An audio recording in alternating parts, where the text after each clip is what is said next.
Hello friends, I am Srikant Ganvir. I am currently working as Assistant Professor in the Department of Ancient Indian History, Culture and Archaeology, Deccan College, Postgraduate and Research Institute, deemed to be University, Pune. I will be talking about the Buddhist caves at Ellora, located in Maharashtra. The objective of this module is to present an introduction to Buddhist caves at Ellora and their architectural as well as art historical features. This module also aims at providing an outline of the late Buddhist caves and their potential for Buddhist heritage tourism. The Ellora group of caves, known to the world as a UNESCO World Heritage Site since 1983, is a group of total 34 caves consisting of 12 Buddhist, 17 Hindu and 5 Jain caves, sharing a common sacred space and thus representing all the three major religions. The place is variedly known as Ellora or Verur in present times, but was known as Ellapura as per the Puranic story of King Ella. Unlike Ajanta, these caves were never lost and discovered. They were always a part of people's memory and were continuously visited by foreign as well as domestic travelers and pilgrims. It is located 29 kilometers away from Aurangabad and in its ancient context was situated on the famous Dakshina Path or the highway towards the south. The rock cut activities about Buddhism started here around the late 6th century CE and went up to the late 7th or early 8th century CE. Some rock cut excavations of more than one faith may have gone hand in hand and some commenced later.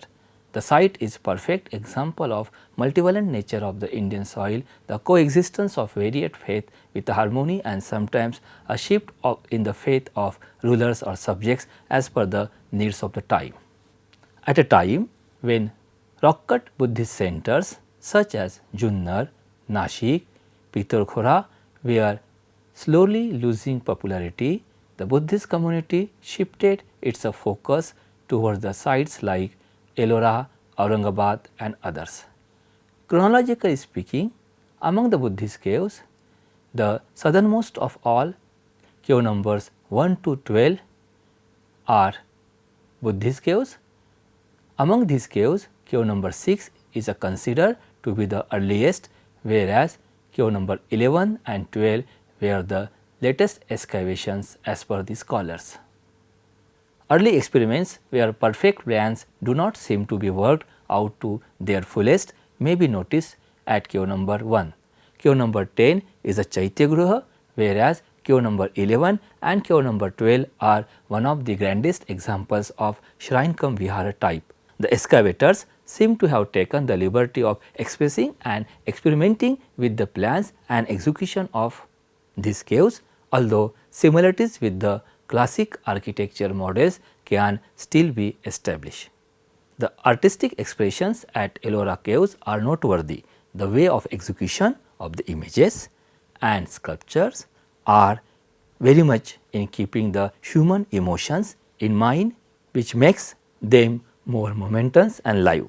The caves were once painted like the ones at Ajanta, but except for the Jain caves and Ellora cave number 16, also known as Kailash cave, not many traces of paintings can be seen in the Buddhist caves. The excavations are all full of not just architecture plans, but are elaborately adorned with images and sculptures of Buddha, Bodhisattva, Buddhist goddesses, Yaksha, Yakshini, attendant, flying figures and decorative motifs. The caves at Ellora seem to be giving comparatively more attention to Buddhist goddesses, especially seen in the case of Mahamayuri. She can be identified with a peacock by her side or being seated on it, who is repetitively shown in some caves. Also, it can be testified through the presence of the earliest depiction of Astamahabhaya Tara, who protects her devotees from the 8 great dangers, a work which was earlier assigned only to Bodhisattva Avalokiteshwar. The influence of Mahan Buddhism, that is the late phase of Buddhism preceded by Theravada, seems to be very prominent. We will have a brief introduction of some of the important caves of Ellora. Let us begin with cave number 1. Cave number 1 is a vihara or monastery for monks with the 4 cells at its back wall and 4 cells in the right wall. The front portion and veranda have not been survived the test of time. Cave 2 is a shrine with a veranda at the front, the ends of which have an image of Jambal, the Buddhist god of wealth and prosperity at the north end, whereas another figure was at the south end, of which only the attendant and garland bearers remain. The central hall or mandap is supported by 12 pillars arranged in a square pattern topped by cushion shaped capitals. A row of 4 pillars with vase and foliage, that is a Kumbhavalli, at the right and the left sides of the hall demarcate the space for the image gallery, where the Buddha and his attendants are shown. The back wall has 2 cells in a line on both ends and a central shrine. The shrine is guarded by colossal images of bodhisattvas like the ones at the doorway of this cave.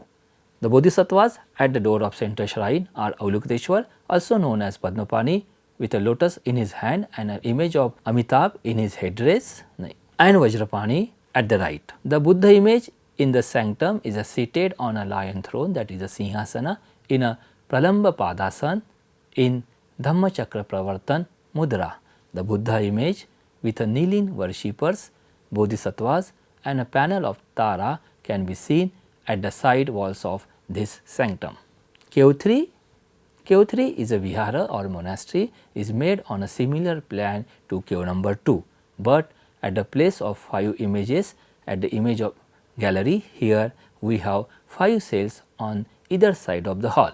Apart from the cells at the side walls, there are 2 cells in the back wall. The veranda, especially at the right end, seems to have fallen off. The Buddha image at veranda is in Bhumisparsha Mudra, and the lotus on which the Buddha is seated is held by 2 Nagas supposed to be Nanda and Upananda. Panel of Astamahabhaya Bodhisattva, that is Bodhisattva protecting his devotees from 8 great dangers, is at the right of the earlier mentioned panel.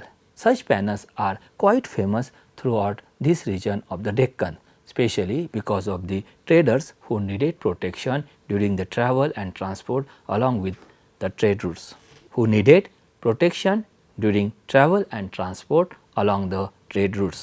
Cave number 4. Cave number 4 is a double storied cave, but in a much dilapidated state. The cells appear unfinished on the ground floor. The shrine, guarded by Dwarapalas, has a seated image of Buddha in Pralamba Padasana. There is an image of seated Avalokiteshvara wearing deer skin, that is Ajina, holding a lotus, and Akshamala, that is a rosary, in hands and flanked by Tara and Bhrukuti at antechamber. The upper story has a shrine provided with a circumambulatory path. The shrine has a Buddha figure with an attendant. Tara in a standing posture is there on the outer wall of the shrine.